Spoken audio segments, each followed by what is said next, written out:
Hello guys, isang magandang araw ulit sa inyo lahat. Ang pag-uusapan natin ngayon ay tungkol sa musika, na kung saan ang musika ay parte na ng buhay ng tao. Halika't alamin natin. Kayo ba mahilig sa music o sa musika? Lahat tayo kailangan to eh.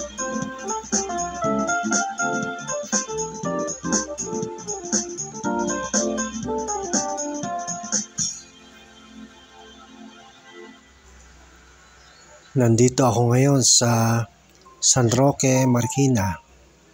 Piyesta ngayon dito. Kaya ating tignan kung ano meron dito sa piyesta na to.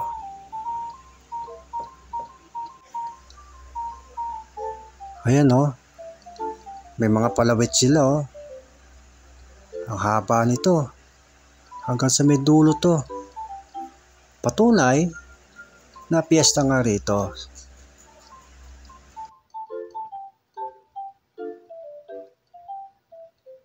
Maya-maya, madami ng tao dito sa labas ng kalye.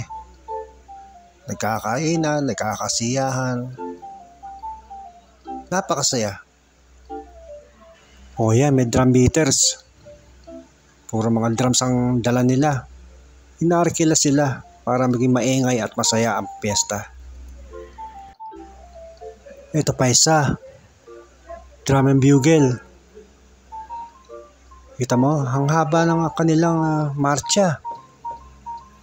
At madami sila. Ang mahirap dito, habang tumutugtog sila, nagmamarcha sila. Nakakapagod yun, ano? Pero okay lang sa kanila yon. At least, nagbibigay saya sila sa mga tao.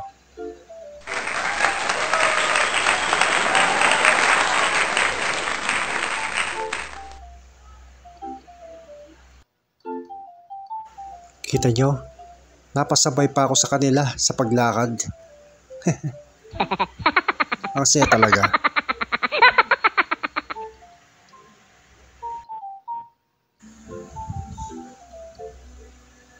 O ito naman, ang drum and lyre.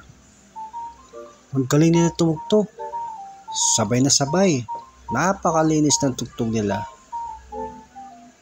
Alam nyo, pag gaganito ang tugtugan, sigurado ako, nagpa-practice yung mga yan. Pinagpapaguran nila ang practice nila. Kailangan talagang practice eh. Hindi pwedeng walang practice. Para maging mahusay, magpa-practice. Daming tao nanonood, tuwan-tuwa.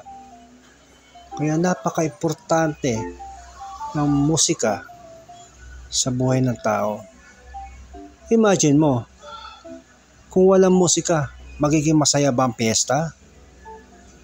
Napakatahimik, walang ingay. Di ba? Boring yun.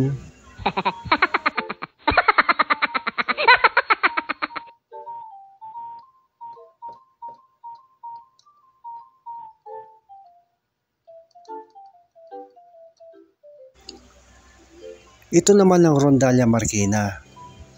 Magagaling tumugtog ang mga yan. Sayang nga lang, nabuwag na sila. Mga kultura, mga tugtugan nila. Yung mga kundima, mga sinaunang tugtog.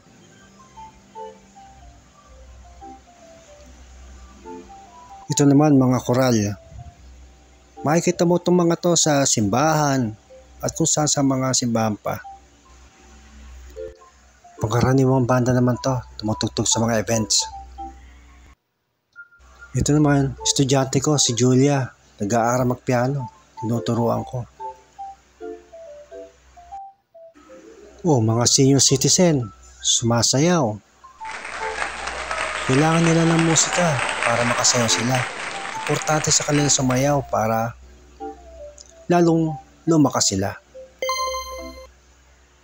Ito naman, mga banda sa mga restaurant at kung ano na pa mga beer house. Kaya ang musika ay parte na ng buhay ng tao. Tanggapin natin. Yun ang totoo. Kaya hanggang sa muli, ito si Master Dondon. See you next time.